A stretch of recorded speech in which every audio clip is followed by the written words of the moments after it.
নাও চিকেনটা ধরো। এখন আবার বাড়িতে চিকেন কেন নিয়ে এলি? কাল থেকে বাড়িতে ভোজ না?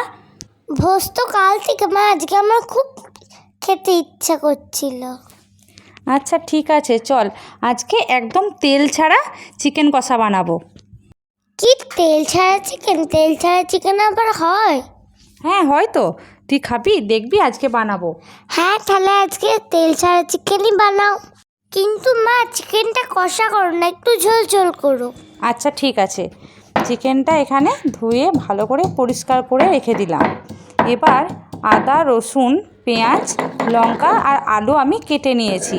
এবার পেঁয়াজটাকে, রসুন আর আদা আর দুটো শুকনো লঙ্কা শিলনোড়াতে আমি ভালো করে বেটে একটা মশলা তৈরি করে নিলাম।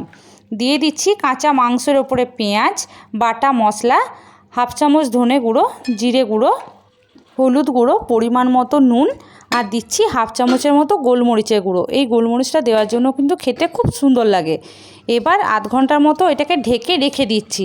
এবার এই ডিরেক্ট কড়াইটাকেই আমি গ্যাসের মধ্যে বসিয়ে ঢাকা দিয়ে রেখে দেবো।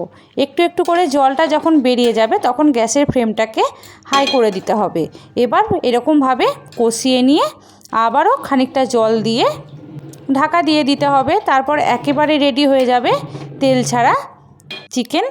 দেখুন এখানে কিন্তু আমি একটুও তেল দিইনি, পুরো রান্নাটা কিন্তু তেল ছাড়াই বানিয়েছি, কিন্তু এখানে কতটা চিকেনের থেকে তেল বেরিয়েছে।